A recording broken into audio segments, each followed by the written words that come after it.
When I first heard they were getting engaged, the only thought that came to my head was, damn, that's such a waste of a great last name. We're gonna miss it, buddy, but we'll still call you Dickman until the day you die. For those of you that don't know me, my name's Lauren, and I've been friends with Kate for the past 15 years, dating back to the first day in 7th grade. Back then, Kate was very cool and cute, very put together. I was super awkward, I had clear braces, and I wore matching sweatsuits. So Kate kind of took me under her wing and made the rest of my junior high and high school career very pleasant. It could have gone really wrong. As we grew up together, we based every decision on each other. We both got into Mizzou, but also other schools. So when it came to the day where we had to decide where we were going, Kate and I freaked out and decided wherever we could be roommates is where we had to be. So we went to Mizzou, and the rest is history. We actually hated the thought of being apart so much, we decided we would only get married if and when we found brothers who were willing to marry both of us and move into a duplex. Kate and I on one side, the dudes on the other. Obviously, things didn't work out 100% according to plan because Damien's already married, just fine. But clearly, things have worked out 100% according to plan.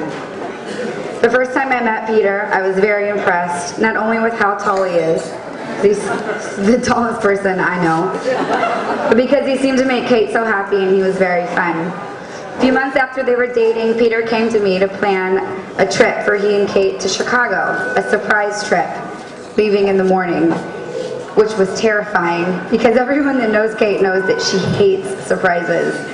So against my better judgment, knowing she would hate it, I helped him plan it, and the night they got there, I've never seen her so happy. This is when I knew they would be together for a very long time. Fast forward a few years, Kate and Peter bought a condo, adopted 2 very hairy dogs, moved in together, and started their life. I knew pretty fast this was probably going to be my best friend's husband, but it wasn't until one fateful night that I was 100% sure. It was a Sunday over Christmas break in 2009. Kate, Peter, Bina, myself, and a bunch of people went to trivia at Llewellyn's. Around midnight, trivia winded down. We had a great time. Everybody went home, including Peter, but not Kate, Bina, and myself. We wanted to party. Imagine that. So we very sober and safely got ourselves to Telania's, just the 3 of us on a Sunday night. Anyone who's been there, just us. It was industry night, yeah, it was literally just us. Anyone who's been there knows that Telania's has more disco balls than people in the self-proclaimed St. Louis's most beautiful room. Oh, sorry, that was booked. Sucks. We stayed until closing. When we got back to Kate and Peter's condo, I could not believe my eyes. Not only had Peter built a fort for Bina and I to sleep very comfortably in, but he had stopped at Jack in the Box on his way home 4 hours earlier and left out 3 piles of food, 1 for each girl, with soda and buttermilk ranch strip dressing. It was at this moment that I knew not only could Peter take care of my best friend, my buddy girl, but he could take care of the rest of us as well. Just a few months later, the couple was engaged through a very strategic fishing trip on the coldest day of May, the coldest day of April. I think it's kind of your theme. And the rest is history. Betty, I just want to thank you for choosing me to be your maid of honor. I love you so much.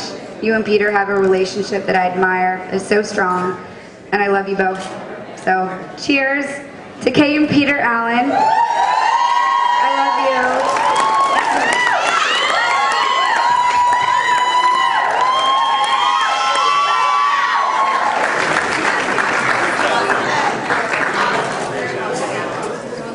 Still not as tall as he is. They really should have had me go first. I'm not good at following that. One big round of applause for Mr. and Mrs. Dickman. Thanks for a great party. Keep the applause going. The ladies look great. Kate, you're amazing. So like every guy, you go into this pretty much unprepared. You go to the internet, you're like, well, I need some help. The first thing I see is do not, under any circumstance, talk about their drinking and partying. so what the heck can I talk about now? Like, well, I'll tell funny stories. Well, the nice embarrassing stories, we go to see Sweeney Todd this morning and get a razor shave. We should have known it was trouble by the Red Cross sitting outside. He said, you tell embarrassing stories, you're coming back again. So I'm like, well, I was at least lucky enough to be a part of the first night at the World Series. And I remember driving down from St. Louis, really looking forward to brother bonding time. You know, beer, baseball, brother, how can you go wrong? I'd send him for a beer. It's like 2 or 3 innings later, he comes back. Where have you been? Oh, I was talking to Kate. Everywhere Kate was going, Peter was going. I'm like, seriously, you know they're playing baseball out there, don't you? I never thought that day would bring us to this day, but I do remember the day that I knew that Kate would be my sister. And it was a family reunion in Michigan, and she'd ridden up in the car with everybody in my family, and everything was fine. It was a nice long weekend, but at the end of the weekend, she got back into the car with my family rather than asking for a bus ticket home, which really impressed me. And I remember turning to Jenny at that point and going, they're going to have a wedding. Here it is. That's it. So, Kate, thanks for getting back in the car. You make him a better person. I love you guys both so much. You're great to my kids and my family. So, cheers, and I wish you lots of luck.